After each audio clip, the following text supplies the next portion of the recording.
Yes, Alan, we are coming to you live from a hotel here in Nairobi, where ODM leader Raila Odinga is currently in a closed-door meeting with ODM legislators drawn from the western region. We don't have clear updates on whatever is being discussed in that meeting, as they are set to address the media as soon as they are done.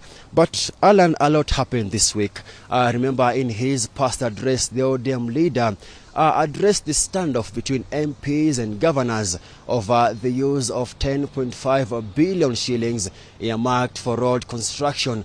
It is a standoff that has stalled discussions aimed at resolving the impasse, the revenue sharing impasse between the MPs and the governors. And remember also, the MPs had also asked the governors to withdraw a case filed by the Council of Governors, and Justice Lawrence Mugambi of the High Court halted the use of the 10.5 billion until the case by the governors is resolved. So it is one of the very many issues we hope is being discussed in that particular meeting, and we will for sure give clear updates to our viewers on whatever we have developed as soon as they are done with their address in that particular meeting, Alan. Very well, Majibu, thank you for that update. Majibu Kisau, just outside one of the hotels right here in Nairobi, where Raila Odinga is meeting Western Kenya leaders, of course, to discuss some of the issues that he's just mentioned in that video. We'll be keeping you updated in our subsequent bulletins as well as our social media platforms. Let's move on. It's a sigh of relief for border operators as legislators move to free them from predatory digital lenders. This is after 3 key bills that are seeking to amend existing laws governing digital lending was subjected to public participation to incorporate views of stakeholders from across the country. And as our reporter Linda Koskei tells us, the proposals seeking to free the operators are contained in 3 crucial bills: the Tax Laws Amendment Bill of 2024, the Tax Procedures Amendment Bill of 2024, and the Business Laws Amendment Bill of 2024. Wanachukua interest ambao iko zaidi ya vile inavyostahili. Border operators have for a long time been prey to digital lenders who entice them with lucrative deals, not aware of the high interest rates that plague them upon purchase of the motorcycle. Unapata kama kampuni zingine unapewa pikipiki kama ni hii ndogo Boxer ambao kwa cash unaweza nunua 140 ama 150.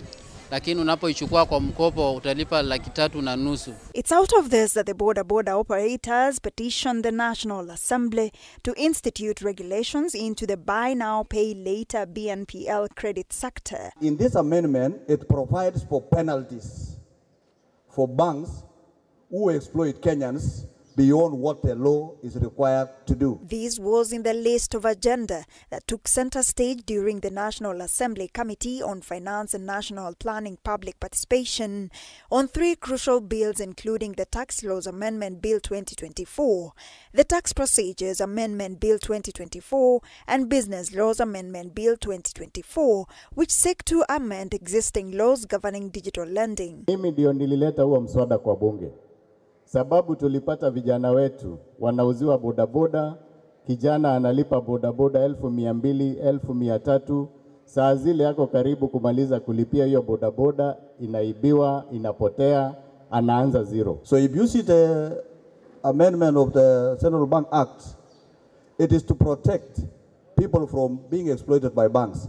The Business Laws Amendment Bill 2024 will help rein in on unscrupulous lenders with a view to regulating the sector and protect operators who purchase their motorbikes through the BNPL arrangement. Na kisheria, hauistahili kuwa umenunua hata gari na logbook hamjakuwa registered na mwenye amekupatia hiyo loan. The proposed law provides for consumer protection for borrowers from predatory lenders, including setting conditions for micro-lending, financial costs associated with microloans, as well as the rights and duties associated with microloans.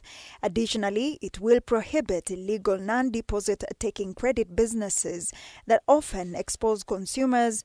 The bill proposes an amendment to Central Bank Act to require licensing of the providers. This means all non-deposit taking credit providers previously unregulated will be monitored by the central bank, which will then enforce a code of conduct. In a bid to further bring sanity to the digital lending sector amid heightened efforts by the Office of Data Commissioner and the Central Bank, the Business Laws Amendment Bill 2024 proposes to make it stiffer for digital lenders to operate. If the bill sails through, any lender who fails to heed to the provisions will face penalties. Linda Koskei, K24 TV. Residents of Nairobi's Woodley estate are in distress following the demolition of their homes to pave way for the construction of modern housing units. At least 43 residents have lost their houses, including veteran journalist Sami Lui, after their efforts to delay the demolition failed.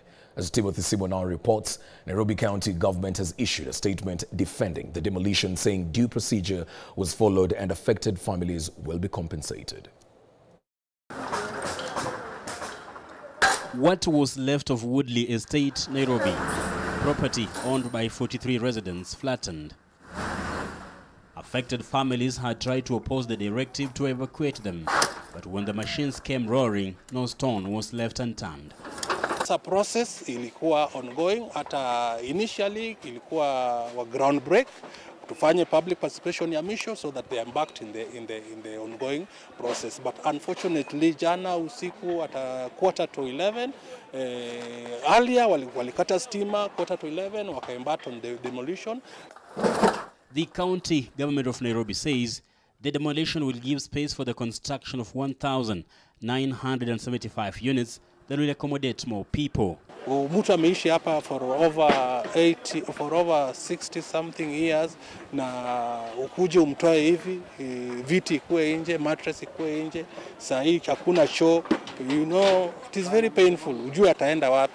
The residents say families, including that of veteran journalist Sami Lui, are devastated. They argue they needed more time to agree. Tuko na washujaa kama Sami Lui, unaona nyumba yake, na Sami Lui ni mzee, ni mtu harakati yake haijakuwa mzuri, na sasa ukimvunjia nyumba hii ni kama you are killing someone silently without shooting him with a gun.